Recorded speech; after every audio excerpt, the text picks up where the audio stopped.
My name's Dr. Darren Willoughby. I'm a professor at Baylor University in the Department of Health and Human Performance and Recreation. I'm a past president of the International Society of Sport Nutrition. We're going to talk about 5 different ways to get more out of the supplements that you're already taking. Number 1, we're going to talk about protein blending. Different types of protein are taken up in our bodies at different rates. Whey protein, for instance, is rapidly absorbed into our body once we ingest it, and usually in a period of about 1 hour, it peaks in our blood, the amount of amino acids. Casein, for instance, peaks at a much longer period of time, but yet it lasts in our bloodstream for a lot longer period of time. A common practice now is to actually blend whey and casein together, perhaps maybe 60% whey, 40% casein, because we want to usually time our whey protein intake around our exercise session. That way the amino acids from the whey are there to help benefit muscle protein synthesis that will occur after the exercise session early in the recovery. And then also having casein available as well will actually be able to extend that period of time several hours after exercise so that the muscle can benefit from that and to optimally engage in muscle protein synthesis. Number 2, get enough leucine. Leucine is a very important amino acid. It's been called the anabolic trigger, and what that means is that it is very powerful in being able to initiate the process of muscle protein synthesis, which is very, very important in response to exercise because muscle protein synthesis is what is involved in helping us to accrue muscle mass over time with our training. In regards to the recommendation for leucine intake, there is a leucine threshold that's been established relative to the effectiveness of leucine, and that threshold seems to be around 4 grams. So when we're considering branched chain amino acid intake, we want to make sure that we're taking in enough branched chain amino acids to get our leucine intake up to around 4 grams. Typically, you'll see the BCAA ratio to be a 2-1-1. 2 parts leucine, 1 part isoleucine, 1 part valine. So if you're talking about, for instance, taking in 4 grams of BCAAs, then that means you're only going to be taking in 2 grams of leucine. So you need to be very aware that when you're taking BCAAs that you're actually getting enough leucine. Number 3, L-citrulline.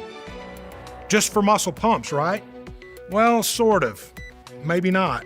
L-citrulline is typically used as a pre-workout from the standpoint that if we increase muscle blood flow, then we can potentially feed the muscle with more oxygen, with glucose, and other nutrients that the muscle needs to respond and to grow over the course of time. However, a number of studies have shown that L-citrulline, while it does increase nitric oxide levels, those are not associated with increases in muscle blood flow. So that being said, L-citrulline as a pre-workout may not be effective.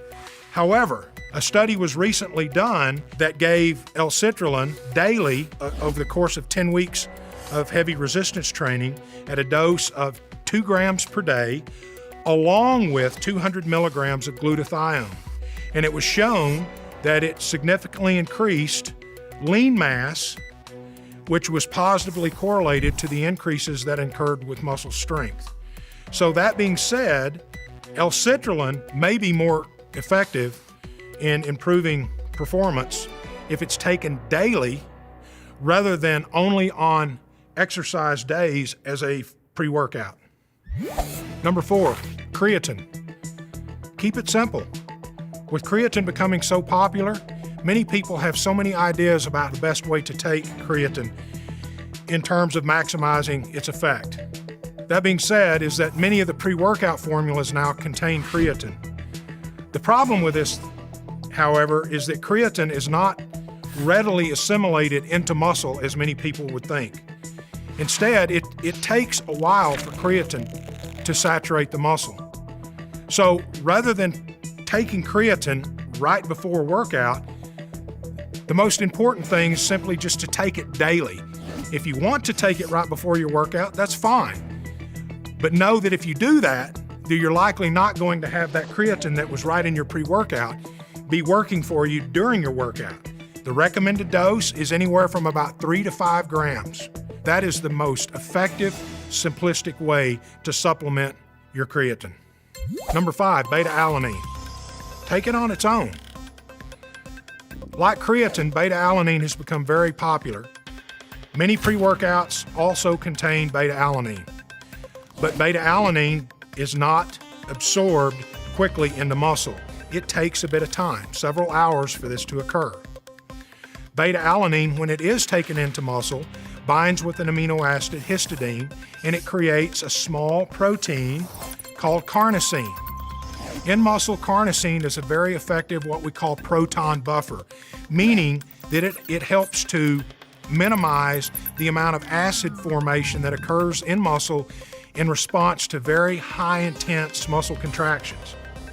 As acid levels increase in muscle, then this will cause muscle fatigue. So beta-alanine can help to minimize fatigue and actually help to increase anaerobic endurance.